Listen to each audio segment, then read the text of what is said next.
Bismillahirrahmanirrahim. Alhamdulillah. Nahmaduhu wa nasta'inuhu wa nastaghfiruh. Wa na'udzu billahi min shururi anfusina wa min sayyiati a'malina. May yahdihillahu fala mudilla lahu wa may yudlil fala hadiya lahu. Asyhadu an la ilaha illallah wahdahu la syarika lah wa asyhadu anna Muhammadan abduhu wa rasuluh sallallahu alaihi wa ala alihi wa sahbihi wa sallama tasliman katsira amma ba'd. Qala Allah ta'ala fil Qur'anil Karim, ya ayyuhalladzina amanu taqullaha wa qulu qawlan sadida yuslih lakum a'malakum wa yaghfir lakum dhunubakum wa man yuti'illaha wa rasulahu faqad faza fawzan 'azima. Alhamdulillah bifadlillahi wa rahmatihi wa ihsanihi, kita bersyukur dan terus kita bersyukur kepada Allah Subhanahu wa ta'ala yang dengan limpahan nikmat, rahmat dan ihsannya di pagi menjelang siang hari ini terlimpah ruah nikmat Allah Subhanahu wa ta'ala kepada kita. Nikmatul iman, nikmatul Islam, nikmatul tauhid, nikmatul sunnah. Wa in ta'uddu ni'matallahi la tuhsuha. Andaikan kalian mencoba untuk menghitung nikmat Allah, niscaya kalian tidak akan dapat menghitungnya.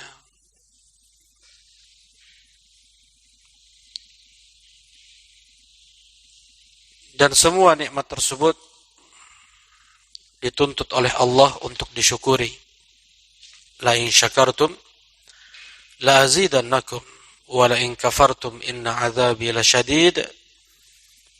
Andaikan kalian bersyukur, sungguh aku akan tambahkan nikmat tersebut pada kalian. Tetapi apabila kalian kufur, maka sungguh azabku sangatlah pedih. Janji dari Allah Subhanahu wa ta'ala untuk mengazab mereka yang mengkufuri nikmat Allah Subhanahu wa ta'ala. Sebagaimana Allah berjanji untuk menambahkan nikmat yang disyukuri oleh seorang hamba. Mudah-mudahan dengan thalabul ilmnya kita, belajar ilmu agama, menjadi sebab kita menjadi seorang hamba yang bersyukur, dan di antara usaha kita untuk bersyukur kepada Allah Subhanahu wa ta'ala. Allahumma amin ya Rabb. Insyaallah pada kesempatan siang hari ini kita akan membahas atau melanjutkan kajian kitab Al-Arba'un An-Nawawiyah, memasuki hadis yang kelima.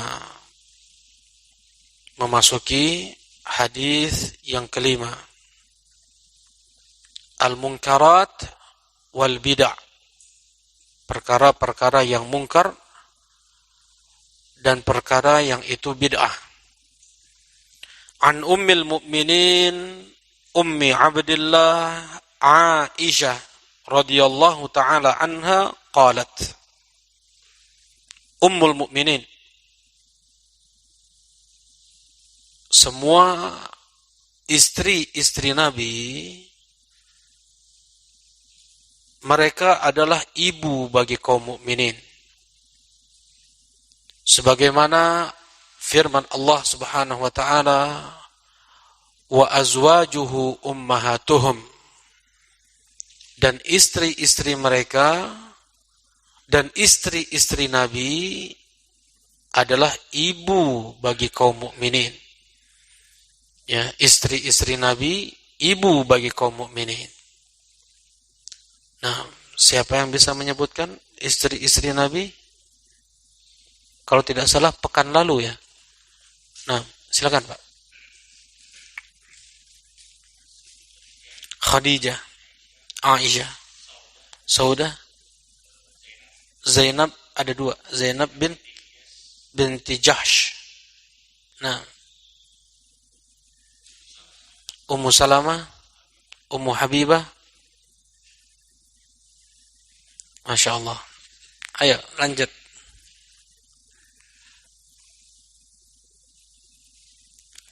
Nah, silakan Majid.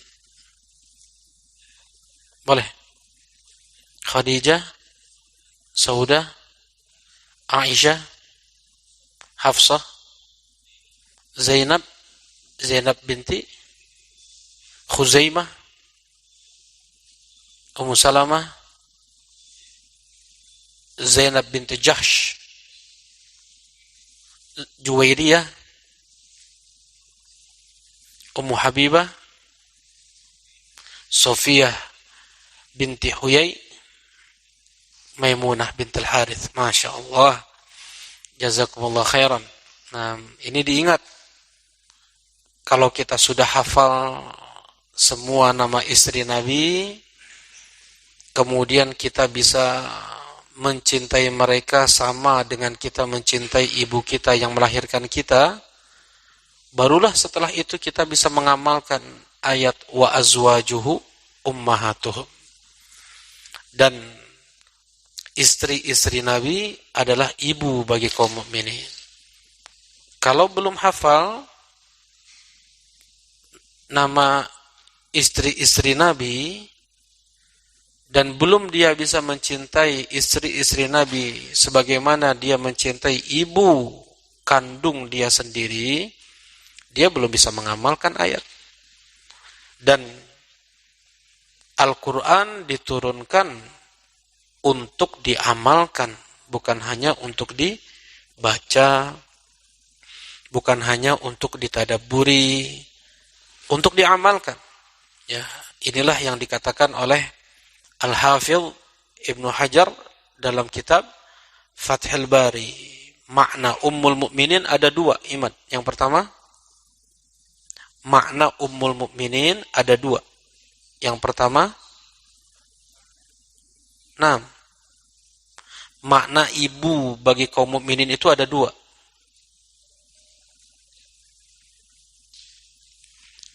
Silakan. Ya, silakan. Yang pertama, tidak boleh dinikahi. Sebagaimana seseorang dia tidak boleh menikahi ibu kandung dia. Tahrimun nikah. Datang ayat di surat Al-Ahzab, larangan untuk menikahi istri-istri Nabi setelah meninggalnya Rasulullah sallallahu alaihi wasallam. Kemudian yang kedua, mencintai mereka, memuliakan mereka, mengagungkan mereka sebagaimana kita mencintai, memuliakan, mengagungkan ibu kita yang melahirkan kita. Nah, ini Ummul Mukminin. Ya, yang dikatakan ibu bagi kaum mukminin, ya mereka lah istri-istri Nabi. Baik.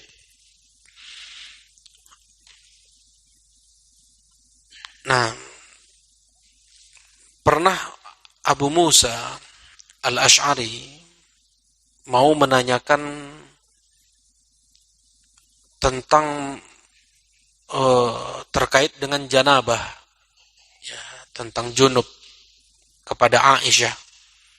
Cuman ragu Abu Musa Al-Asy'ari untuk bertanya kepada Aisyah. Malu. Kata Aisyah radhiyallahu taala anha, "Sal, tanyakan. Apa yang itu engkau tanyakan kepada ibu? Apa yang itu engkau tanyakan kepada ibumu yang melahirkanmu?"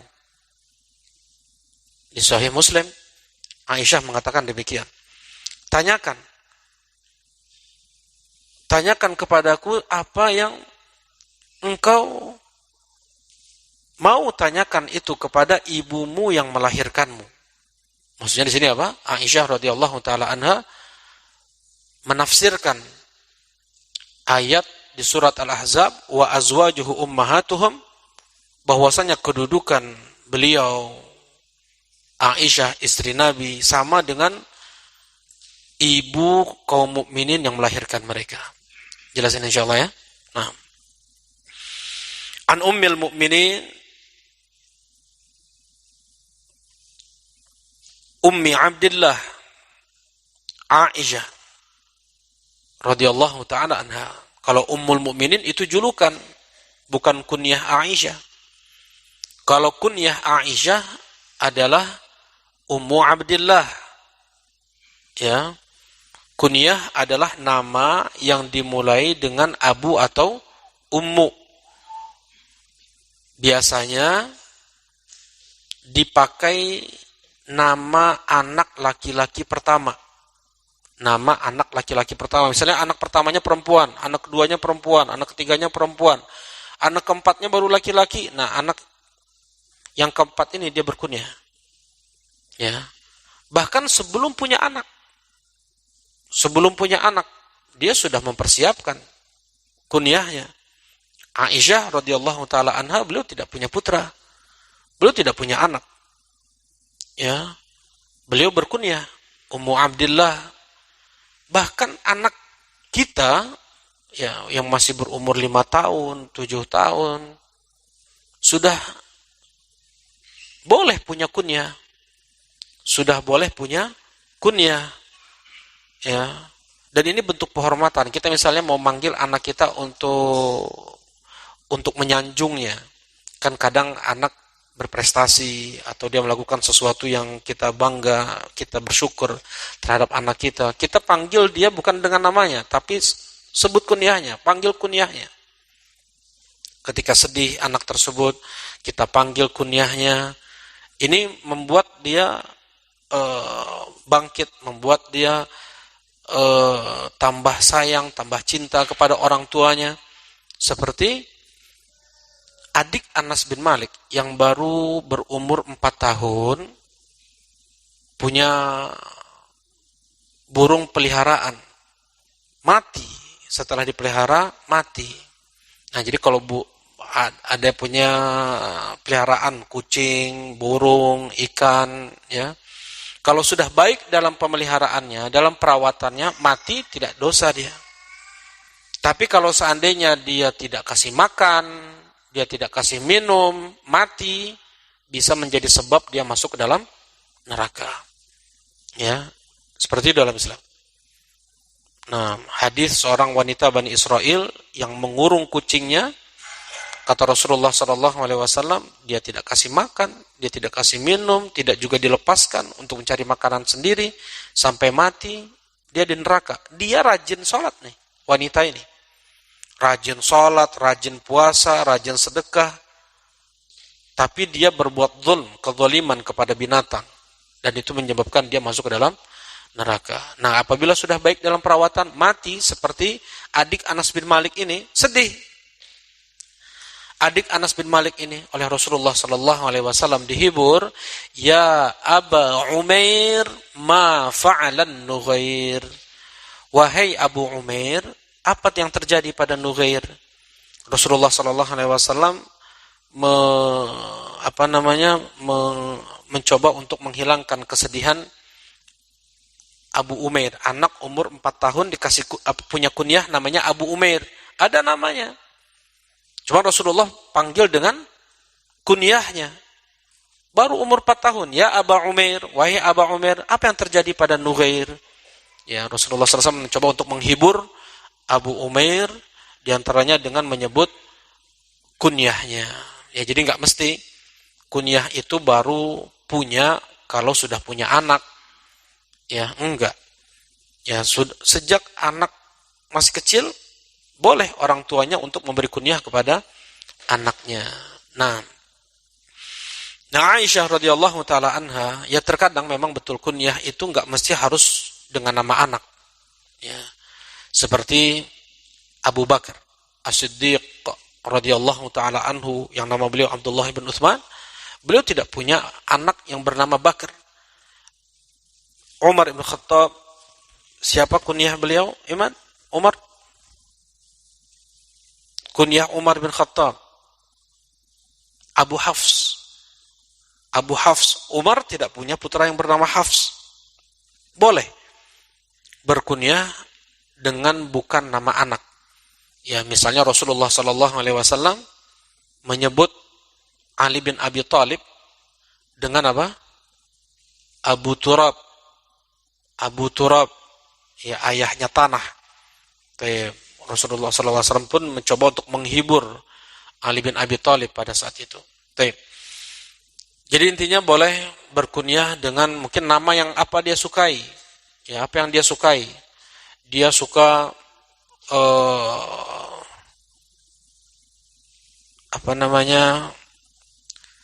nama terbaik, nama yang paling Allah cintai itu apa? Nama yang paling bagus itu apa? Abdullah dan Abdurrahman. Kemudian kata Rasulullah SAW, tasammu bismi wala takannu bikunyati. Bernamalah kalian dengan namaku, Muhammad. Ya. Dan jangan kalian berkunyah dengan kunyahku, Abul Qasim. Di saat Rasulullah masih hidup tidak boleh, karena ketika Rasulullah SAW masih hidup, ada yang memanggil ya Abul Qasim. Rasulullah menoleh. Kata orang, ini bukan kau yang kumaksud ya Rasulullah, tetapi sahabat yang lain yang berkunyah dengan Abul Qasim. Kemudian Rasulullah SAW melarang sahabat untuk berkunyah dengan Abul Qasim.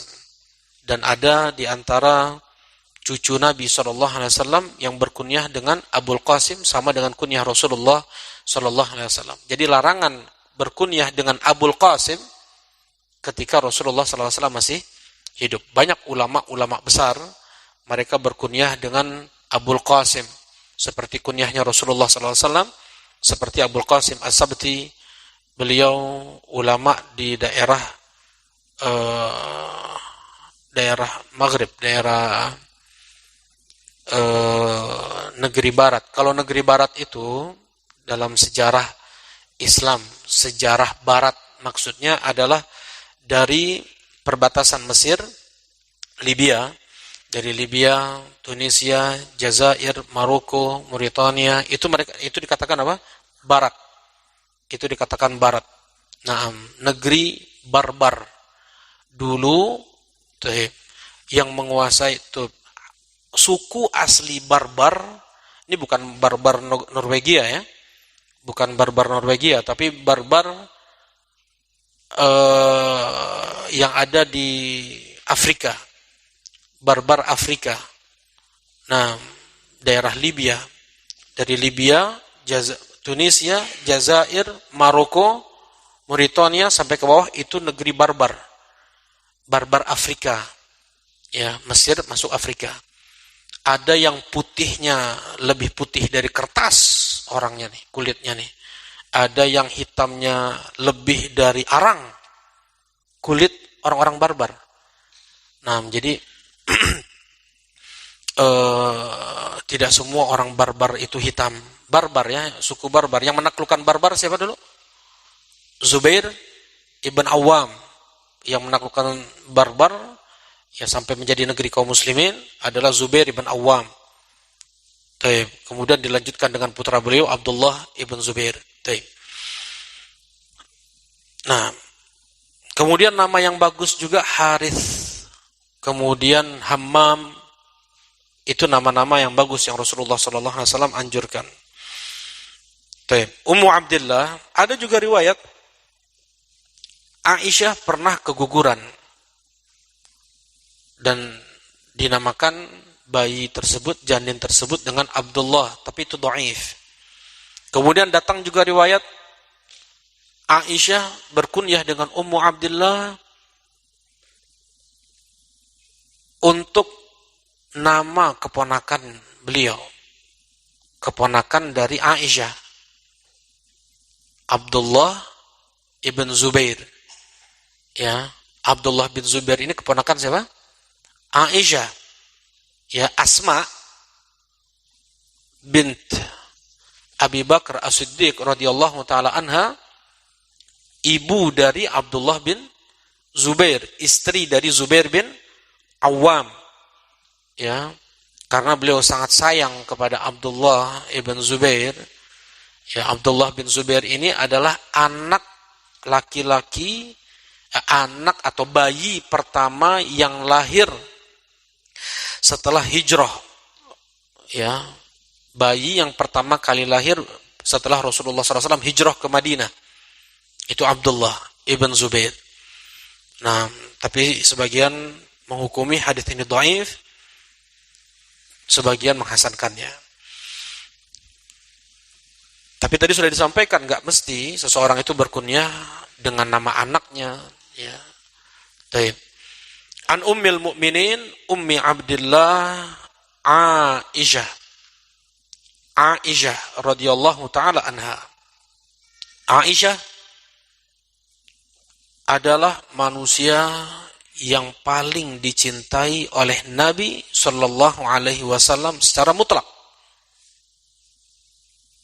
Ketika Amr bin As bertanya, "Man ahabbun nas ilaika ya Rasulullah?"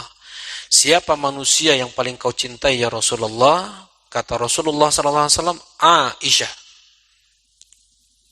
Kalau laki-laki siapa? Abuha, ayahnya. Siapa ayah Aisyah? Abu Bakar As-Siddiq radhiyallahu taala anha. Siapa nama Abu Bakar? Abdullah ibn Uthman. Ya, Abdullah ibn Uthman. Jangan lupa ya nama Abu Bakar ya. Baik. Kemudian mana yang lebih afdal dari istri-istri Nabi yang 11? Mengerucut pada Aisyah dan Khadijah. Mana yang lebih afdal dari dua istri Nabi ini? Aisyah ataukah Khadijah? Yang kedua-duanya sudah datang dalil mereka berdua penghuni surga. Ya. Sudah datang dalil kedua istri Nabi ini penghuni surga. Hadis Rasulullah sallallahu alaihi wasallam mengatakan ketika beliau diperlihatkan dalam mimpi beliau, dan mimpi para nabi adalah wahyu, Jibril alaihi salatu wasallam membawa seorang wanita. Ketika dibuka oleh Rasulullah sallallahu alaihi wasallam cadarnya, ternyata itu adalah Aisyah. Kata Jibril alaihi salatu wasallam, ini istrimu di dunia dan di akhirat. Ini istrimu di dunia dan di akhirat, di surga. Kemudian Khadijah, satu-satunya istri Rasulullah sallallahu alaihi wasallam yang disampaikan salam oleh malaikat Jibril alaihi salatu wassalam, sampaikan salamku kepada Khadijah dan sampaikan Allah telah menyiapkan untuknya rumah di surga. Nah, para ulama khilaf mana yang lebih afdal, Khadijah ataukah Aisyah? Sebagian ulama mengatakan Khadijah yang lebih afdal karena keutamaan nasr. Ya, bagaimana pertolongan Aisyah, pertolongan Khadijah, bantuan Khadijah kepada Rasulullah sallallahu alaihi wasallam dan kepada kaum muslimin. Ya, harta Khadijah dihabiskan untuk Rasulullah sallallahu alaihi wasallam dan kaum muslimin. Dan kita tahu harta istri di dalam Islam adalah harta istri sendiri. Harta istri sendiri. Suami nggak boleh makan coklat punya istrinya, ya, nggak boleh minta bakso punya istrinya, kecuali atas izin dari istrinya. Harta suami, anak, dan istri punya hak. Bukan harta suami, harta istri, enggak. Ya. Harta suami, istri, dan anak punya hak. Gitu ya. Dalam Islam seperti itu. Hak apa namanya? Nafkah. Hak nafkah. Pakaian, tempat tinggal, makan. 3 ini. Ya, ini kewajiban seorang yang mau menikah harus bisa memberikan ini kepada istrinya. Kalau enggak haram dia nikah. Ya, hak nikah itu hukumnya macam-macam. Ada haram, ada makruh, ada sunnah, ada wajib. Nah tadi hak istri dari suami adalah as-sukna wal libas wan nafaqah. Tempat tinggal, pakaian, dan nafkah makan minum mereka. Baik.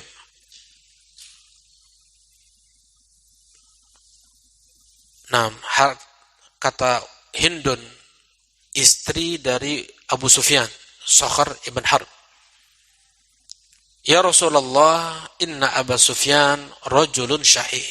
Ya Rasulullah, Abu Sufyan beliau agak pelit, tidak memberi nafkah cukup untuk kami. Apakah boleh aku mengambil hartanya tanpa sepengetahuan dari dia? Kata Rasulullah SAW, na'am bil ma'ruf, bukan na'am boleh mutlak, enggak, bil ma'ruf, sesuaikan dengan kebutuhan. Ya, kebutuhan pokok bukan jajan. Ya, kebutuhan pokok bukan jajan. Enggak semua permintaan ini ingin itu, enggak. Ya, kebutuhan pokok itu yang wajib. Kalau sudah kasih jajan, kadang-kadang ke misalnya beli baju yang lebih, itu sunnah. Tapi kalau untuk pakaian tertutup auratnya itu wajib. Kalau untuk lebih itu apa hukumnya? Sunnah. Punya baju misalnya ada 4, ada 5 atau lebih daripada itu udah sunnah. Nah, jelas ya. Baik. Nah, Khadijah radhiyallahu taala anha, harta beliau sendiri, tetapi beliau dengan kelapangan hati beliau mengeluarkan harta beliau untuk Rasulullah sallallahu alaihi wasallam dan kaum muslimin. Ya, Rasulullah sallallahu alaihi wasallam beliau bukan pengusaha, bukan pedagang setelah beliau diangkat menjadi nabi. Beliau pengusaha, beliau pedagang ketika beliau atau sebelum beliau diangkat menjadi nabi. Setelah beliau diangkat menjadi nabi, enggak. Nah, sampai orang kaum musyrikin memboikot kaum muslimin, tidak boleh menjual barang-barang mereka kepada kaum muslimin. Kemudian dibatasi betul. Sampai di antara kaum muslimin mereka makan rumput, makan daun untuk bertahan hidup. Ya, nah ingat, ini jangan sebentar-sebentar darurat, pinjam uang ke bank, pinjam ini ke bank. Ya, ngomongnya darurat untuk dagang, untuk memperbesar bisnis. Nggak ada darurat seperti itu. Ya, nah mereka para sahabat sampai makan rumput, makan daun untuk bertahan hidup. Ya, itu pun nggak darurat juga. Mereka ya sudahlah, kita ikuti aja lah apa kata orang-orang musyrikin itu. Enggak lagi kita dakwahkan tauhid sementara ini, enggak. Baik. Sampai Rasulullah sallallahu alaihi wasallam ketika di rumah Aisyah datang ziarah adik dari Khadijah. Adik dari Khadijah namanya Halah.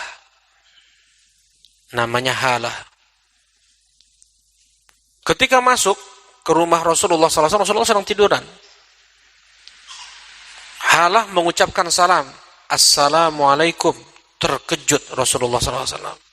Dari tidur langsung kebangkit Rasulullah SAW, ingat suara Khadijah. Ya, sama suara. Kadang kan anak-anak kita suaranya mirip-mirip ya. Kadang laki-laki perempuan pun mirip juga anak-anak kita. Kayak gitu. Ya. Suara Khadijah sama suara Halah ini mirip. Ketika di Madinah dikunjungi oleh Halah sampai terduduk Rasulullah SAW mendengar suara Halah. Ya, dan Rasulullah SAW kalau motong kambing, beliau bagi-bagikan ke teman-teman Khadijah. Ya, beliau bagi-bagikan ke teman-teman Khadijah. Ini diantara kita berbuat baik kepada orang yang sudah meninggal. Seperti itu caranya, berbuat baik kepada teman-teman mereka. Nah, inilah yang membuat Aisyah radhiyallahu taala anha sangat cemburu kepada Khadijah yang belum pernah ketemu Aisyah ini dengan Khadijah. Khadijah ya belum pernah bertemu Aisyah dengan Khadijah, tapi kecemburuan Aisyah melebihi kecemburuan beliau kepada istri-istri beliau yang lainnya. Nah, sebagian ulama mengatakan Aisyah yang lebih afdal daripada Khadijah karena ilmu yang dimiliki oleh Aisyah yang tidak ada itu pada istri-istri Nabi yang lain. Kata Rasulullah sallallahu alaihi wasallam, "Kamula minar rijali katsir, wa lam yakmul minan nisa illa Aisyah wa Maryam wa Asiyah." Sempurna dari laki-laki banyak, tetapi tidak sempurna dari wanita kecuali Aisyah, Maryam, ibu dari Nabi Isa, dan Asiyah. Siapa Asiyah? Istri Fir'aun. Asiyah ya, bukan Aisyah. Ada yang, atau Aisyah misalnya. Aisyah. Istri Fir'aun itu namanya Asiyah. Bukan Asiyah. Bukan pakai ain. Pakai hamzah. Asiyah, dan harus panjang. Ya. Asiyah, Aisyah, dan Maryam. Nah, kemudian kata Rasulullah SAW, "Fadl Aisyah ala sairin nisa, kafadli tharid ala sairit ta'am." Keutamaan Aisyah dari segenap wanita seperti keutamaan tharid, makanan yang paling istimewa pada saat itu. Dari segenap makanan yang ada, yang paling istimewanya tharid, bubur pakai daging. Itu namanya tharid. Nah, keutamaan Aisyah dibanding segenap wanita bagaikan keutamaan tharid dari segenap makanan. Nah, jadi sebagian ulama lebih mengutamakan Aisyah daripada Khadijah, dan pula yang paling dicintai oleh Rasulullah adalah Aisyah, dan istri yang paling cantik dari dari istri-istri Nabi adalah Aisyah. Tetapi yang lebih dari itu semua adalah ilmu yang dimiliki oleh Aisyah. Ilmu. Nah, Allah Subhanahu wa taala berfirman, "Yarfa'illahu alladhina amanu minkum walladhina utul ilma darajat." Mana yang lebih afdal? Wallahu a'lam. Aisyah lebih afdal daripada Khadijah karena ilmu yang ada pada beliau, sebagaimana nas Al-Qur'anul Karim, "Yarfa'illahu alladhina amanu minkum walladzina utul ilma darajat." Allah Subhanahu wa taala mengangkat derajat orang-orang mukminin ya, yang berilmunya lebih daripada mukmin lain beberapa tingkatan. Nah, ini Aisyah radhiyallahu taala anha qalat, beliau berkata, qala Rasulullah sallallahu alaihi wasallam, berkata Rasulullah sallallahu alaihi wasallam, "Man ahdatha fi amrina hadza ma laysa minhu fahuwa radd." Rawahul Bukhari wa Muslim. Wa fi riwayah li Muslim, "Man 'amila 'amalan laysa 'alaihi amruna fahuwa radd." Kata Rasulullah sallallahu alaihi wasallam, Muhammad ibn Abdullah ibn Abdul Muttalib ibn Hashim ibn Abdi Manaf. Ya, ini minimal kita tahu sanad Nabi sampai ke Abdul Manaf. Ya, ini ana mohon untuk betul-betul dihafal nama atau nasab Nabi SAW. Muhammad ibn Abdullah ibn Abdul Muttalib ibn Hashim Ibn Abdi Manaf, setidaknya sampai situ. Ya. Dan coba baca biografi Nabi Shallallahu Alaihi Wasallam. Ya, sering mendengar kajian tentang biografi Nabi Shallallahu Alaihi Wasallam. Sekarang ada kitab sudah diterjemahkan ya, Rahiqul Makhtum. Ya, kitab Ar-Rahiq Al-Makhtum.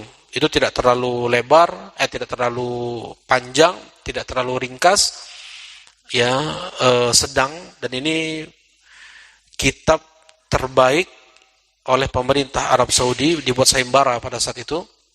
Siapa yang bisa menulis biografi Nabi SAW tidak begitu panjang, tidak juga ringkas, dikasih hadiah. Nah, yang juara pertamanya adalah Al-Mubarak Furi. Al-Mubarak Furi. Beliau orang India, ulama India. Nah, nama kitab beliau adalah Ar-Rahiq Al-Makhtum. Dibeli. Ya, dibeli. Kemudian dibaca. Ana baca itu sampai entah 1 hari, entah 2 hari. Nggak akan putus, nggak mau putus. Habis sholat baca itu, habis sholat baca itu. 1 hari. Kalau sekarang setebal apa sekarang? Diterjemahkan setebal apa?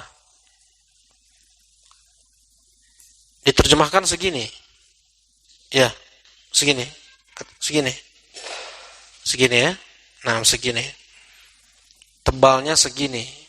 Coba antum baca dari awal sampai akhir. Dari awal sampai akhir. Ketika anak awal baca itu nggak mau lepas sampai akhir. Baca 2 hari selesai. Nah, 3 hari selesai. Jangan 5 lembar. Memang fokus kita cinta kepada Rasulullah SAW. Kita harus tahu beliau siapa. Jadi fisik beliau, ya, kemudian bagaimana adab akhlak beliau.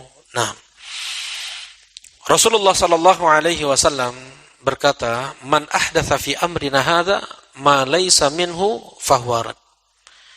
Siapa yang mengada-ngada dalam urusan ini, dalam agama ini, yang tidak ada tuntunannya, yang tidak ada syariatnya dari Allah dan Rasulnya, fahuwa rad, maka tertolak. Siapa yang mengada-ngada, berarti membuat apa? Sesuatu yang baru, yang asalnya tidak ada menjadi ada. Nah, seperti khutbah Jumat dipindahin ke hari Kamis misalnya. Nah, Kamis karena besok ada urusan, ya, karena besok bertepatan dengan hari Id Adha, jadi kita majukan sehari sebelumnya atau sehari setelahnya. Ini namanya apa? Muhdats, mengada-ngada dalam agama. Ya, kemudian penentuan sholat. Ya, untuk sholat subuh sekarang bukan terbit fajar lagi, tapi terbit matahari. Kita sholat subuh di saat terbit matahari. Syuruk, ketika syuruk. Ini perkara yang muhdats, perkara yang baru. Sholat subuh kita tambah menjadi 4 rakaat, menjadi 5 rakaat. Ini perkara yang muhdats. Nah, mengada-ngada dalam agama. Kemudian haji sekarang tidak lagi di Makkah, tetapi pindah ke Madinah. Haji itu di mana? Haji di Mekah, ya, nggak ada kaitannya haji itu dengan Madinah, nggak ada. Sudah disampaikan kemarin ya, semuanya di Mekah. Nggak ada kaitan sedikit pun haji itu, ibadah haji atau umroh itu di Madinah, tidak ada. Ini pindah ya ke Madinah atau ke daerah lain, ke Syam, ke Yaman, atau ke India, atau ke Pakistan, atau ke Indonesia di mana, entah di Madura atau di Kalimantan atau di Sumatera misalnya. Nah, ini perkara yang muhdats, perkara yang baru. Sebagian ada yang pergi haji ke Yaman, ke kuburan Nabi Hud, ke kuburan Nabi Hud. Ya, kemarin hari Sabtu lalu ketika anak kajian di satu tempat, ada bapak-bapak di sana bilang, sebagian di Tasik nih ya, keluarga saya mereka nggak milih haji, tetapi mereka berziarah ke tempat tertentu yang apabila sudah 7 kali ziarah maka sudah lebih baik daripada haji ke Mekah. Nah, ini perkara yang muhdats, perkara yang baru dalam Islam. Dan yang lainnya, 1 rakaat dalam sholat ada 3 kali ruku, ada 4 kali ruku, atau melakukan sholat subuh seperti sholat gerhana 2 kali ruku. Sholat gerhana 2 kali ruku jelas ya. Nah itu dibuat ketika sholat subuh, dibuat ketika sholat duha atau sholat witir. Nah, yang seperti ini perkara yang muhdats. Nah, barakallahu fikum. Rawahul Bukhari wa Muslim. Diriwayatkan oleh Al-Imam Al-Bukhari dan Muslim. Wa fi riwayati li Muslim, man 'amila 'amalan laisa 'alaihi amruna fahuwa rad. Ada alasan, saya enggak mengada-ngada, saya tidak membuat ritual yang demikian, saya cuman ikut-ikutan aja. Saya cuman ikut apa kata si fulan saja. Oleh Rasulullah SAW dijelaskan, man 'amila 'amalan, siapa yang mengamalkan satu amalan dalam Islam ini yang tidak ada tuntunannya dariku, maka itu tertolak. Jelas ya? Jadi tidak hanya yang membuat, bukan hanya yang membuat pertama kali, tetapi yang mengamalkan sesuatu yang tidak ada tuntunannya dari Rasulullah SAW sekalipun, dia tidak akan diterima amalannya. Rad.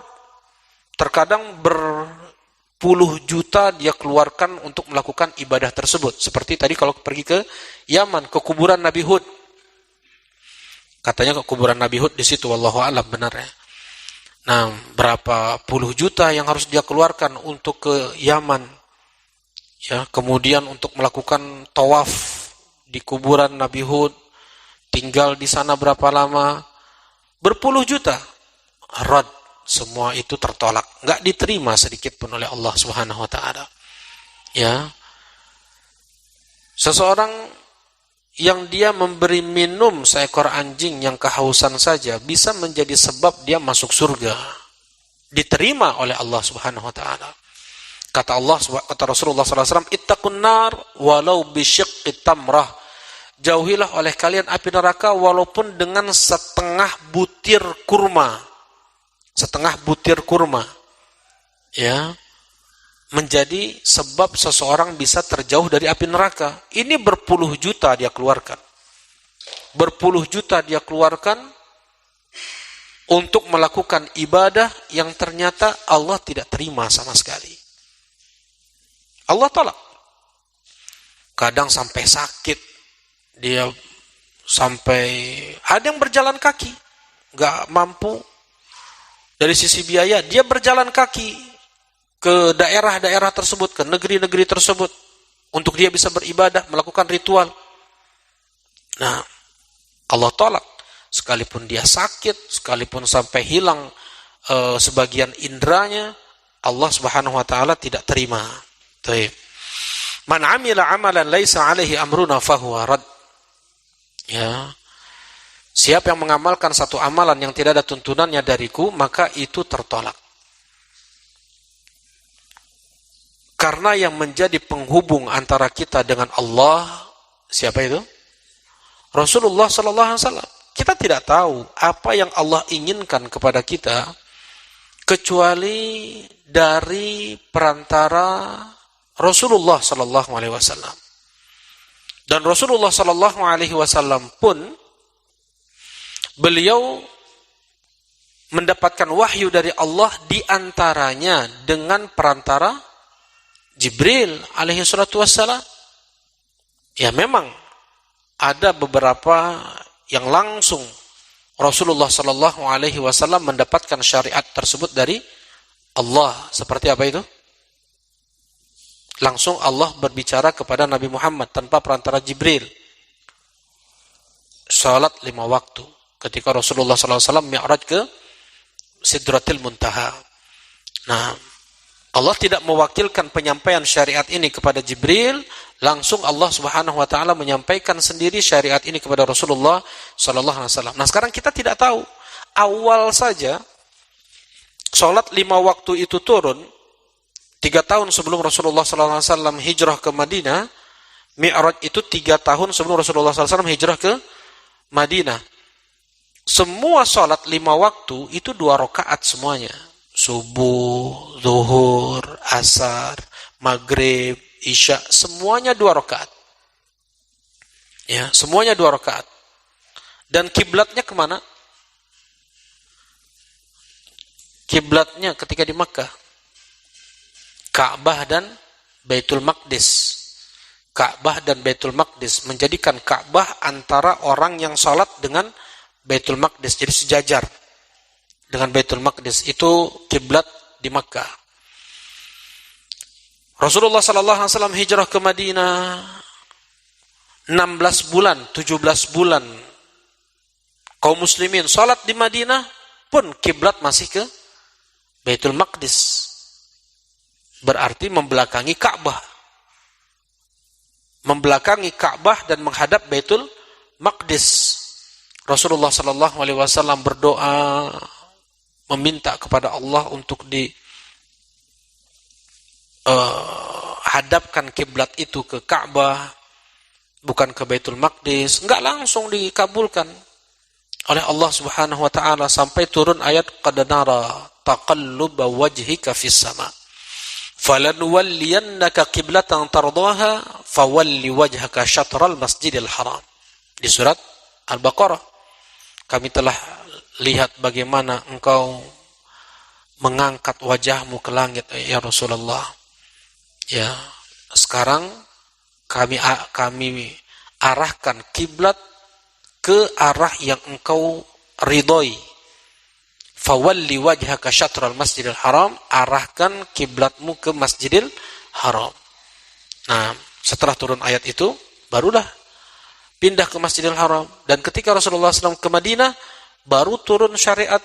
Salat zuhur ditambah jadi 2 rakaat, salat asar, isya ditambah 2 rakaat, salat maghrib tambah 1 rakaat. Itu ketika di Madinah. Kata Aisyah radhiyallahu taala anha, fa ubqiyat fis safar. Ya. Kemudian kembali hukum salat 2 rakaat itu ketika safar.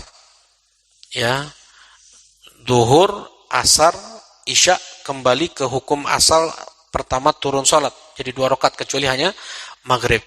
Tetap dikerjakan 3 rakaat. Nah, baik. Karena itu, karena tidak ada yang menjadi perantara atau kita tidak tahu apa yang Allah inginkan dari kita sebagai hambanya, sebagai makhluknya, sebagai budaknya, kecuali dengan perantara Rasulullah sallallahu alaihi wasallam. Berarti hanya Rasulullah sallallahu alaihi wasallam sajalah yang menyampaikan kepada kita apa yang Allah inginkan dari kita. Bentuk-bentuk ibadah seperti itu salat, seperti itu wakaf, sedekah, haji, ya, zakat ukurannya, kemudian umroh, puasa.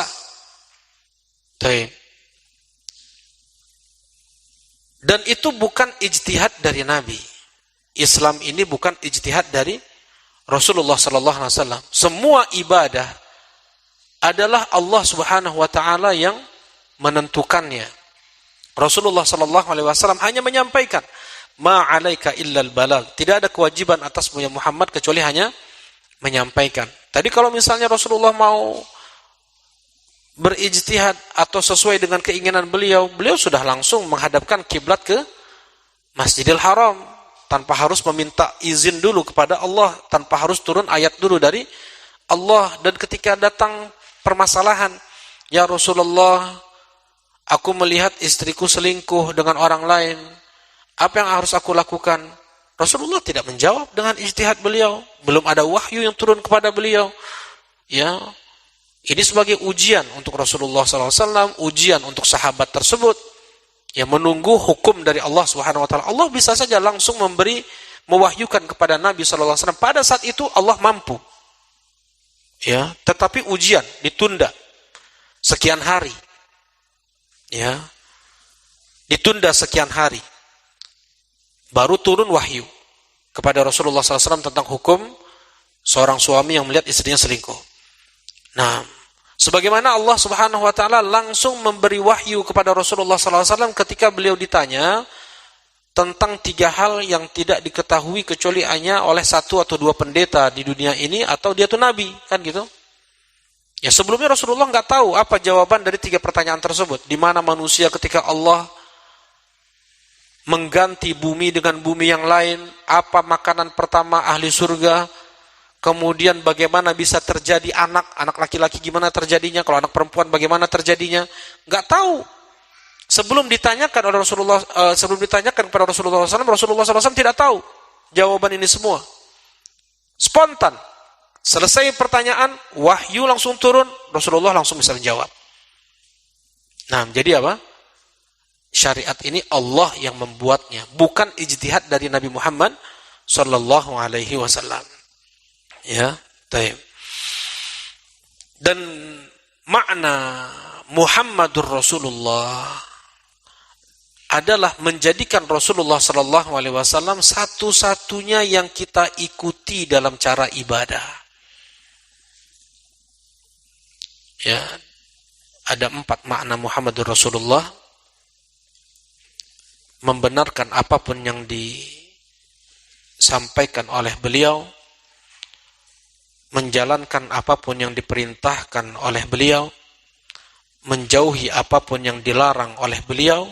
Nah, yang keempat adalah tidak kita beribadah kecuali sesuai dengan tuntunan beliau. Nah, dan Allah Subhanahu Wa Taala di dalam Al-Quran berulang kali menyampaikan kepada kita tentang perintah untuk taat kepada Rasulullah SAW. Satu-satunya manusia yang wajib untuk kita taati secara mutlak adalah Rasulullah SAW. Tidak ada yang lain. Tidak ada di dalam Al-Quran perintah dari Allah untuk kita menaati secara mutlak para khulafa Rasyidin. Menaati secara mutlak khulafa Rasyidin, atau para imam madhab yang 4, atau para ajengan, atau para ustad, atau para ulama. Nggak ada. Taat mutlak, ya. Ingat ini, taat mutlak. Taat mutlak, apapun yang datang dari Rasulullah SAW, kita terima, kita ikuti, kita kerjakan, kita laksanakan, kita patuhi. Ya. Taat kepada orang tua, taat kepada guru, sebatas ketaatan kita kepada Allah Subhanahu Wa Taala. Taat kepada pemimpin, taat kepada komandan, taat kepada bos, sebatas ketaatan kita kepada Allah. Kalau sudah di luar ketaatan kita kepada Allah, nggak boleh kita taat komandan, nggak boleh kita taat orang tua, nggak boleh kita taat ulama, nggak boleh kita taat orang tua, guru. Ya, kalau itu sudah menyelisihi Al-Quran dan Sunnah. La ta'ata fi makhluk fi ma'siyati khaliq. Tidak ada ketaatan kepada makhluk apabila itu memaksiati Khaliq. Nah, sekalipun itu kepada sekalipun itu kepada ulama, sekalipun itu pada ustadz, ajengan, ya, kalau pendapat mereka, ucapan mereka menyelisihi Al-Quran dan Sunnah, tidak boleh kita ikuti. Ya, dan tidak ada ajengan, ustadz, ulama yang maksum.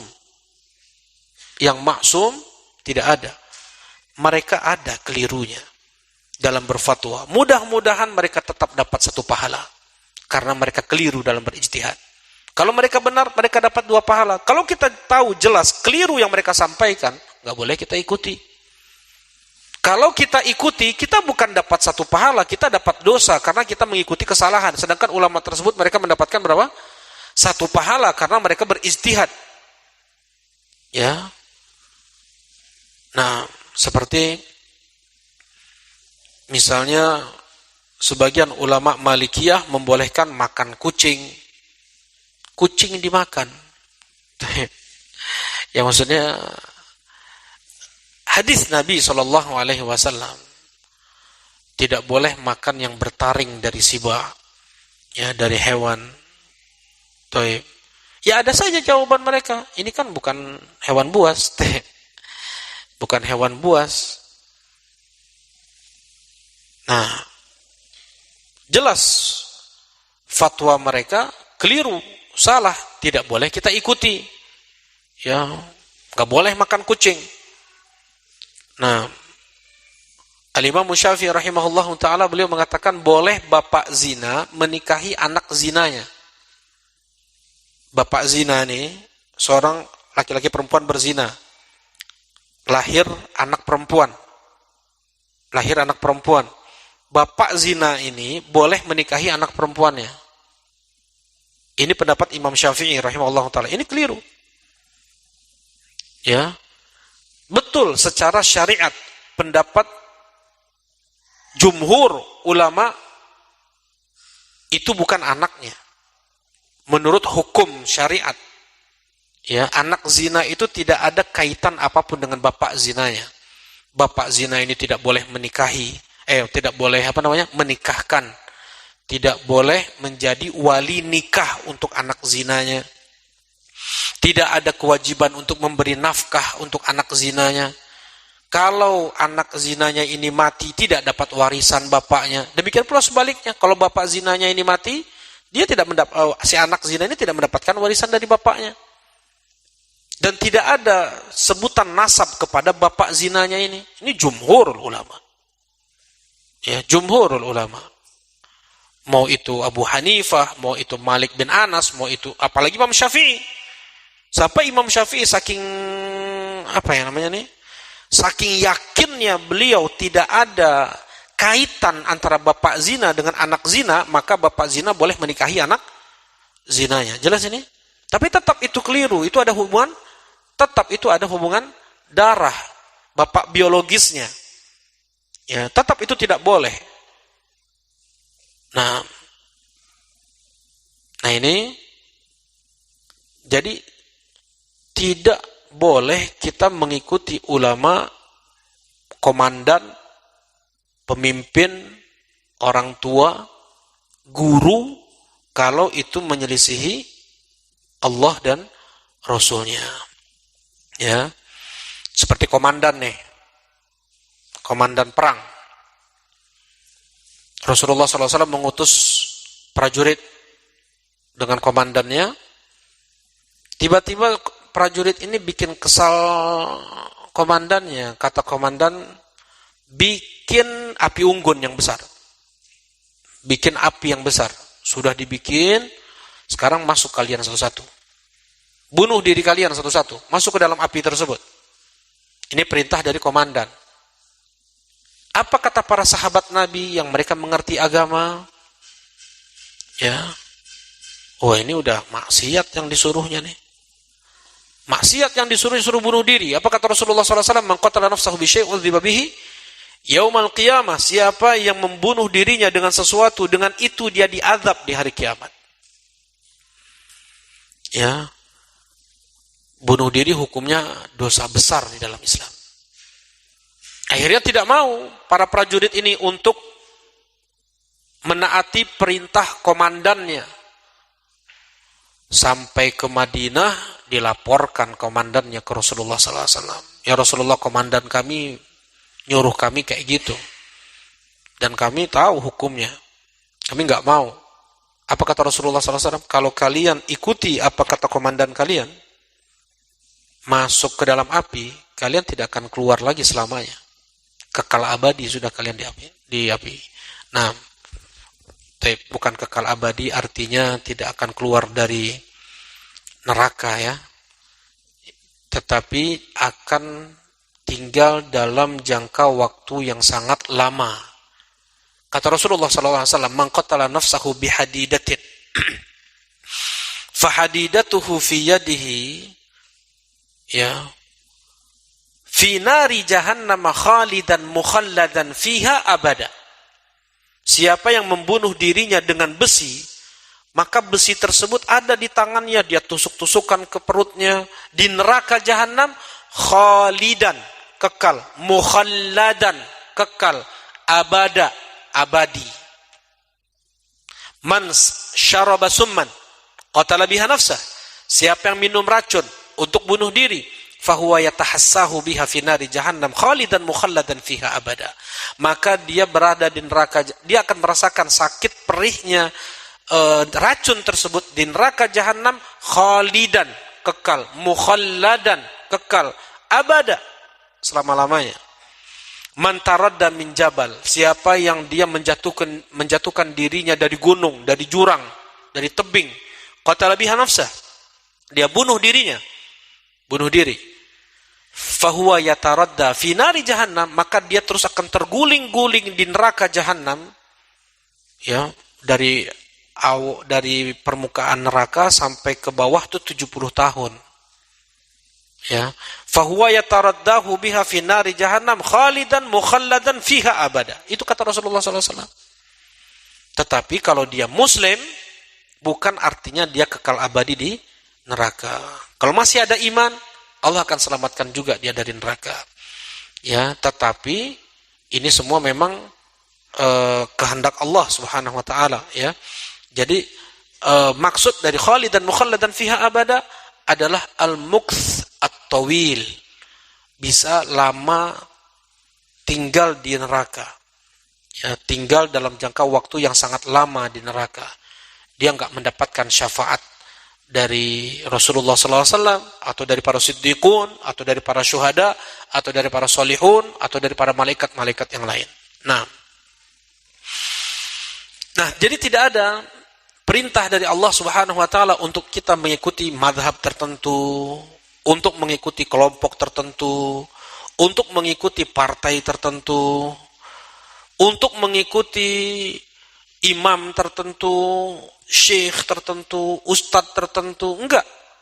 Satu-satunya manusia yang harus diikuti dalam agama ini hanya siapa? Rasulullah sallallahu alaihi wasallam. Karena itu perlu kita belajar ilmu agama. Apakah sesuai yang diucapkan oleh guru ini, apa yang diucapkan oleh orang tua kita kepada kita? Ya, bolehlah. Dulu kakek buyut kita, mereka terbatas ilmu agama mereka. Terbatas ilmu agama mereka. Tidak mudah mereka untuk mendapatkan kitab-kitab hadis, kitab-kitab tafsir Al-Quran. Bahkan untuk terjemahan Quran pun mereka tidak punya. Yang bisa baca Quran hanya baca Arabnya saja. Ya. Terbatas mereka untuk menggali ilmu agama. Nah, karena itu sebagian Islam kakek buyut kita adalah Islam bagaimana bapak kakek mereka. Kan seperti itu. Ya. Kalau dari awal misalnya ada keliru, itu pula lah yang diyakini oleh anak cucu mereka. Dan mudah-mudahan Allah Subhanahu wa taala mengampuni mereka karena keterbatasan mereka dalam belajar ilmu agama. Tapi bagi kita sekarang, apakah ada uzur? Dengan mudah kita sekarang untuk mendapatkan hadis-hadis Nabi SAW, untuk mendapatkan kitab-kitab tafsir. Ya, bagaimana tafsir ayat ini, bagaimana tafsir hadis ini, sudah ada semuanya. Dalam Al-Qur'an, dalam sekarang nih handphone malah ya, harga handphone paling murah berapa sekarang? nungi calon HP. Ada mungkin 600.000 ya. Ada kan? 600.000 dia sudah bisa mendownload aplikasi kitab mungkin jumlahnya puluhan ribu. Apa uzur kita lagi? Untuk kita tidak tahu agama dengan yang benar. Nggak ada lagi. Sudah hilang zaman taklid. Zaman taklid sudah tidak ada. Kumaha ajengan weh. Nggak ada. Gimana ustadz? Nggak ada. Kita semua wajib belajar. Ya. Mudah kita untuk mendapatkan Al-Quran. Mudah kita untuk mendapatkan hadis Nabi SAW. Bahkan sekarang ini mudah kita untuk belajar kepada asatidzah yang mereka belajar dari ulama-ulama yang ada di Arab Saudi, ya, atau di daerah negeri-negeri lainnya. Nah, mudah kita bahkan sekarang untuk langsung belajar kepada para ulama itu langsung. Kan ada ya medsos, media sosial dengan Mixler mereka, dengan Telegram mereka. Langsung kita dengar yang mengajar di Masjidil Haram, yang mengajar di Masjid Nabawi. Langsung bisa kita dengar di sini. Tidak ada uzur lagi bagi kita untuk tidak mengenal Islam sebagaimana Islamnya Rasulullah Sallallahu Alaihi Wasallam. Ya, karena itu, qu anfusakum wa ahlikum nara. Jaga diri kalian dan keluarga kalian dari api neraka. Bukan dengan harta, bukan dengan rumah, bukan dengan mobil, tetapi dengan ilmu agama yang membawa seseorang mempunyai iman yang sahih. Ilmu agama membuat seseorang tahu amal soleh. Ilmu agama yang membuat seseorang tahu takwa. Dan hanya dengan iman yang benar, amal soleh, dan ketakwaan, seseorang bisa masuk surga. Tanpa ini, mustahil masuk surga. Yang gak mau belajar ilmu agama, Allah sudah persiapkan neraka. Apa kata Allah tentang penghuni neraka? Lau kunna nasma'u au na'qilu ma kunna fi ashabis sa'ir.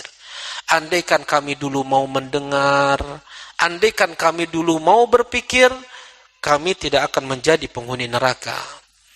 Ya, sedangkan ahlul jannah, penghuni surga, mereka yang mempunyai keimanan. Iman yang benar, bukan iman yang kacau balau, manunggaling kauloning Gusti, itu kacau balau itu. Ya, diriku sudah bersatu dengan Allah. Ya. Hanya dengan ilmu seseorang bisa mempunyai iman yang benar. Dia hanya bisa bertakwa dengan belajar ilmu agama. Seseorang bisa beramal soleh hanya dengan belajar ilmu agama. Kan gak ada seorang pun terlahir dia sudah menjadi ustadz, dia sudah menjadi ulama. Gak ada. Ya, wallahu akhrajakum min butuni ummahatikum la ta'lamuna syai'a. Allah yang mengeluarkan kalian dari perut-perut ibu kalian dalam keadaan kalian tidak punya ilmu sedikit pun. Kita nggak tahu nama Allah, kita nggak tahu nama Muhammad, kita nggak tahu nama Islam. Ketika kita lahir, ya, Allah kasih kita pendengaran, Allah kasih kita penglihatan, Allah kasih kita hati, alat untuk kita meraih ilmu sehingga kita mengenal Allah, mengenal Islam, mengenal Rasulullah SAW, yang tidak ada udzur di antara kita. Siapapun itu, Muslim, fardhu ain untuk dia menguasai, mengenal Allah, mengenal Islam, mengenal Rasulullah SAW. Kulluna, setiap kita akan ditanya, mar rabbuka, wa ma dinuka, wa man nabiyuk. Siapa Rabbmu? Apa agamamu? Siapa nabimu? Hanya dengan belajar ilmu agama. Ya, disebutkan oleh Ibnu Qayyim rahimahullahu taala ayat-ayat yang Anda sampaikan tadi. Anda ambil itu semua dari Miftah dari Sa'adah. Ya, kunci tempat tinggal yang bahagia, maksudnya kunci surga. Beliau khusus menulis kitab setebal ini, Miftah dari Sa'adah, tentang ilmu. Ya, wajibnya untuk belajar ilmu agama. Nah, Apalagi kalau seandainya ada muncul Islam-Islam yang aneh. Ya, Islam-Islam yang aneh. Itu jelas jangan diikuti. Jadi Islam yang kita ikuti hanya Islam yang datang dari Rasulullah Sallallahu Alaihi Wasallam. Kalau Islam yang aneh seperti meyakini di sana ada Nabi setelah Nabi Muhammad, kan aneh itu. Islam apa namanya itu? Ahmadiyah. Ya, meyakini Mirza Ghulam Ahmad. Ya, Mirza Ghulam Ahmad sebagai Nabi setelah Nabi Muhammad Sallallahu Alaihi Wasallam dari India. Taib. Nah, yang seperti ini nggak boleh untuk kita ikuti. Mengikuti ajaran Islam yang seperti itu kufur. Mereka pakai nama Islam kan? Ya. Mengikuti ajaran Islam yang seperti itu kufur. Kenapa kufur? Karena meyakini ada Rasul setelah Nabi Muhammad Sallallahu Alaihi Wasallam. Sedangkan Nabi Muhammad adalah Nabi terakhir untuk manusia. Meyakini ada Nabi setelah Nabi Muhammad kafir. Nah, ada juga kemarin orang mengangkat dirinya menjadi Nabi dan Rasul. Pernah dengar nama Ahmad Musaddiq? Apa nama ajarannya? Agamanya? Apa namanya? Udah lupa ya? Ada itu. Sempat rame. Apa nama kelompok agamanya? Apa? Bukan Qiyadah Islam ya. Apa namanya? Ya, apa? Gavatar.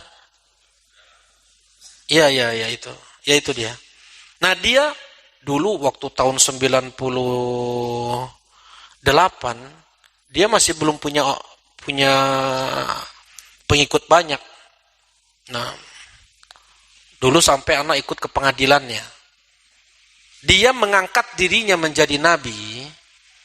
Ya, dia mengangkat dirinya menjadi nabi dengan ayat Al-Qur'an. Wa idh qala Isa ibn Maryam ya bani Israil inni Rasulullah ilaikum musaddiq ya kadang. Wahai bani, kata Nabi Isa, wahai bani Israil, sesungguhnya aku adalah Rasul Allah untuk kalian sebagai musaddiq, pembenar sebenarnya. Lima baina yadayya minat Taurat, membenarkan Taurat yang ada. Nah, musaddiqan lima baina yadayya minat Taurat wa mubasysyiran bi rasuli ya'ti min ba'di ismuhu Ahmad. Dan sebagai pemberi berita gembira kepada kalian akan datangnya seorang rasul yang bernama Ahmad. Saya nama sudah Ahmad dan musaddiq lagi. Dia angkat dirinya menjadi apa? Nabi dan Rasul dengan ayat ini di surat Shaf. Beginilah kalau seandainya memahami ayat Al-Quran dengan akal logika sendiri atau dengan perasaan menurut kelompok, partai, golongan. Kita memahami Al-Quran dan Sunnah itu menurut pemahaman Rasulullah Sallallahu Alaihi Wasallam dan para sahabat yang menyaksikan Al-Quran itu turun kepada beliau.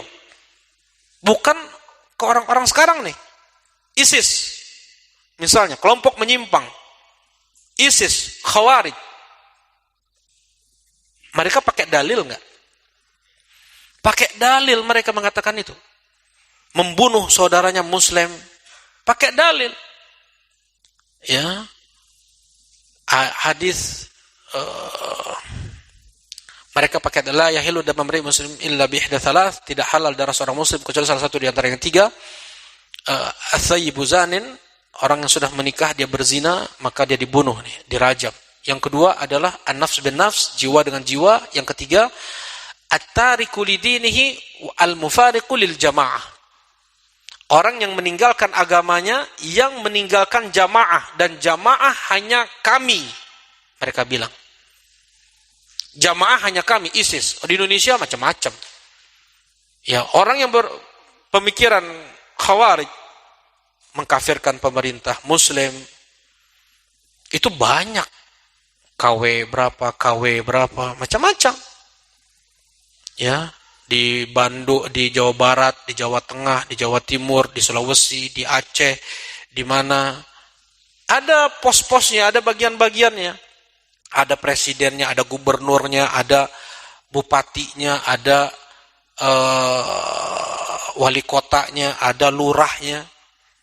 Mereka sudah punya struktur sendiri. Pakai dalil yang menyelisihi jamaah kami, maka kafir sekalipun dia mengucapkan syahadat. Jelas ini? Kalau memahami Al-Quran dan hadis dengan pemahaman jamaahnya, pemahaman kelompoknya, golongannya, partainya, dengan pemahaman ustadznya, keliru.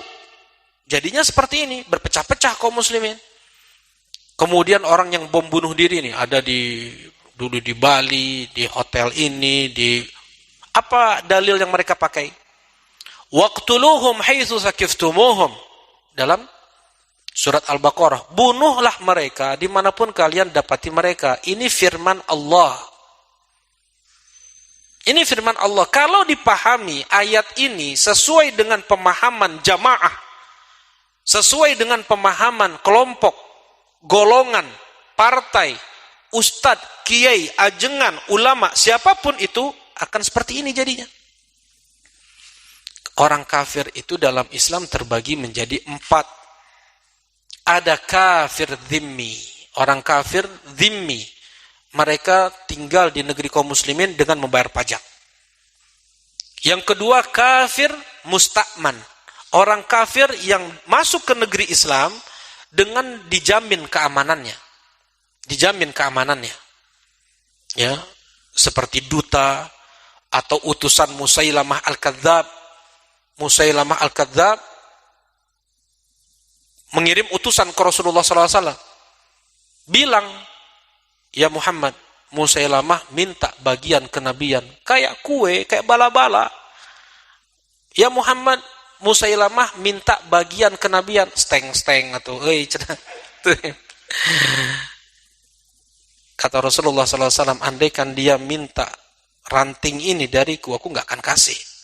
Kalau aku tidak memegang amanah, aku sudah penggal kepala kalian berdua. Musta'man, tapi kafir ini dijamin keamanannya, dia apa? Musta'man. Ya, dijamin keamanannya dengan visa masuk ke negeri kaum muslimin. Yang ketiga adalah mu'ahad, yang sudah ada gencatan senjata, perjanjian damai. Rasulullah dengan orang-orang Yahudi, Rasulullah dengan orang-orang Nasoro, dengan Qaisar, Rasulullah SAW ada perjanjian damai. Dengan orang-orang Yahudi di Madinah ada perjanjian damai. Mereka yang merusak perjanjian tersebut, karena itulah ada perang Tabuk, ada perang Mu'tah lawan orang-orang Nasoro, Kristen, Romawi, ada perang dengan Khaybar. Itu karena mereka yang pertama apa? Merusak perjanjian. Ada Fatu Makkah, Rasulullah membuat perjanjian dengan orang kufar Quraisy. Mereka sendiri yang merusak perjanjian tersebut, akhirnya Rasulullah perangi. Jelas ini ya? Jadi enggak semua orang kafir itu boleh dibunuh. Kata Rasulullah SAW, man qatala mu'ahadan lam yarih raihatal jannah. Siapa yang membunuh orang kafir yang dijamin keamanannya, yang sudah ada perjanjian damai, dia tidak akan mencium harumnya surga. Ini muslim, enggak akan mencium harum surga. Kata Rasulullah SAW. Yang keempat, kafir harbi. Kafir harbi, orang kafir yang diperangi, yang menindas kaum muslimin, seperti orang-orang Israel. Ya, orang-orang Israel, harbi mereka di sana. Perang-perang sana. Nah, jelas ini insyaallah ada 4 jenis kafir. Ada kafir dhimmi. Nah, ini enggak. Orang-orang ISIS, orang-orang Khawarij, mereka hukumi selain kelompok yang tidak ada KTA mereka ini. Coba lihat. Kalau ahlu sunnah, salafiyun, mereka enggak punya pemimpin, Maksudnya pemimpin agama ya. Pemimpin kita presiden kita. Pemimpin kita adalah presiden kita di negara ini. Pemimpin kita kemudian di Jawa Barat ini gubernur kita. Pemimpin kita di kota Madia ini adalah wali kota kita. Gak ada pemimpin ustadz, pemimpin para ustadz di Indonesia. Pemimpin para ustadz di dunia. Gak ada para ulama, gak ada. Ya, pemimpin kita di rumah kita Pak RT kita itu. Pak RW kita itu pemimpin kita. Nah, ini ahlus sunnah. Ini salafiyun. Ya, seperti ini akidah kita.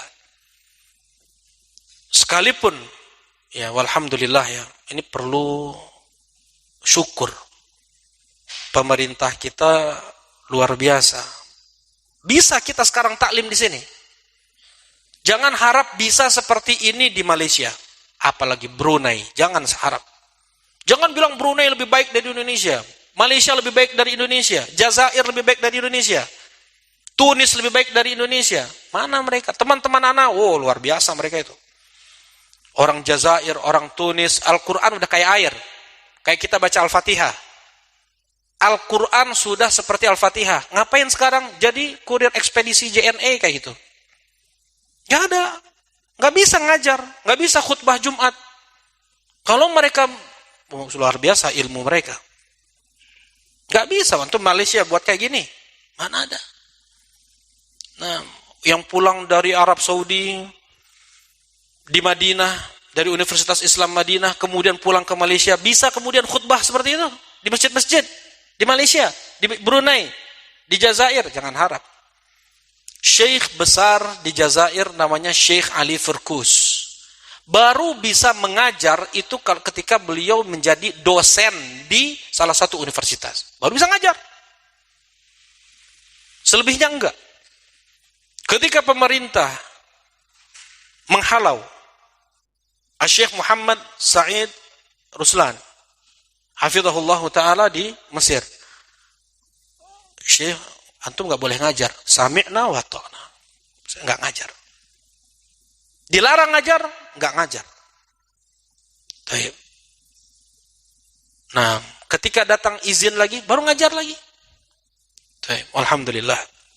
Karena itu, banyak doakan pemerintah kita. Jangan doa sendiri. Jangan doa hanya untuk keluarga kita aja.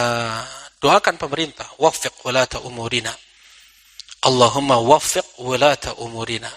Allahumma saddid khutahum. Ya Allah, berikanlah hidayahmu kepada pemerintah-pemerintah kami.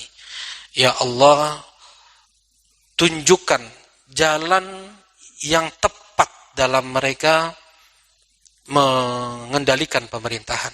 Doakan di sujud-sujud kita. Nah, barakallahu fikum. Nah, silakan, mungkin ada yang mau ditanyakan. Qadarullah, nggak jadi hadis yang ke-6 ya. Berarti pertemuan berikutnya di hadis yang ke-6 insyaallah. Silakan, mungkin ada yang mau ditanyakan? Ya. Oh ya, kalau tidak ditanyakan anak tambah lagi sedikit. Al-Imam Asy-Syafi'i rahimahullahu ta'ala, beliau ditanya, ya Imam, mana dalil dalam Al-Quran kalau beragama ini harus ikut paham Rasulullah dan para sahabat? Bukan partai-partai sekarang, bukan engkau Imam Syafi'i, bukan Imam Malik, bukan Abu Hanifah. Mana dalilnya? Harus ikut pemahaman Rasulullah dan para sahabat. Rasulullah Imam Syafi'i rahimahullahu taala menjawab, wa may yushaqiqir rasul min ba'di ma tabayyana lahul huda wa yattabi' ghaira sabilil mu'minin nuwallihi ma tawalla wa nuslihi jahannam wa sa'at masira. Kata Imam Syafi'i, dalilnya wajib kita beragama mengikuti paham Rasulullah dan para sahabat adalah siapa yang menyelisihi Rasul, enggak cukup, dan menyelisihi jalannya orang-orang mukminin yang ada pada saat itu. Siapa orang-orang mukminin yang ada di zaman Nabi? Para sahabat. Menyelisihi Rasulullah dan menyelisihi para sahabat, kami palingkan dia dan kami masukkan dia ke dalam neraka jahanam dan seburuk-buruk tempat kembali. Jelas ini? Kita berislam harus ikut Rasulullah SAW dan para sahabat radhiyallahu taala anhum. Ya. Kata Rasulullah sallallahu alaihi wasallam, "Iftaraqatil yahud ila 71 firqah, wa iftaraqatin nasara ila 72 firqah, wa sataftariqu ummati ila 73 firqah kulluha fin nari illa wahidah." Qalu man hum ya Rasulullah? Man huwa mithlu ana al-yawm wa ashabi. Kata Rasulullah sallallahu alaihi wasallam, telah terpecah orang Yahudi menjadi 71 golongan. Telah terpecah orang Nasrani menjadi 72 golongan. Dan akan terpecah umatku menjadi 73 golongan. Semuanya di neraka, kata Rasulullah. Kecuali satu. Siapa mereka itu ya Rasulullah? Yang seperti aku dan para sahabatku hari ini. Ini kurang jelas apa? Ya kan? Kata Rasulullah SAW, yang selamat untuk masuk surga dari sekian banyak kelompok kaum muslimin, muslim semuanya, mengucapkan syahadat dan semuanya menghadap kiblat salatnya. Ya. Siapa yang selamat dari neraka? Kata Rasulullah SAW, yang seperti aku dan para sahabatku hari ini dalam memahami Al-Quran dan Sunnah. Yang Islamnya kayak Rasulullah, maksudnya kayak gitu. Yang Islamnya kayak mereka para sahabat radhiyallahu taala anhum. Ya. Dan mereka para ulama madhab, para khulafa rasyidin, mereka berjuang bagaimana untuk mengembalikan atau untuk memperjuangkan Islam sebagaimana Islamnya Rasulullah sallallahu alaihi wasallam. Ya, tadi luar biasa Al-Imam Syafi'i ini, luar biasa beliau nih ya. Keilmuan beliau ini diakui oleh Imam Ahmad, oleh banyak ulama lain. Beliau, kata Imam Ahmad ibn Hanbal, tidak pernah lewat waktu sahur kecuali aku terus mendoakan Imam Syafi'i. Ya. Karena sebab kitab yang beliau tulis Ar-Risalah, kaum muslimin atau ulama kemudian semakin mudah untuk mengambil hukum dari Al-Quran, dari hadis Nabi SAW. Nah, kita doakan mereka para ulama madhab, ya, atas sebab mereka kita mengerti Islam. Atas sebab mereka kita mengerti Islamnya Rasulullah SAW dan para sahabat. Nah, yang keliru dari mereka, dan tidak ada memang yang suci. Tidak semua ucapan ulama itu benar.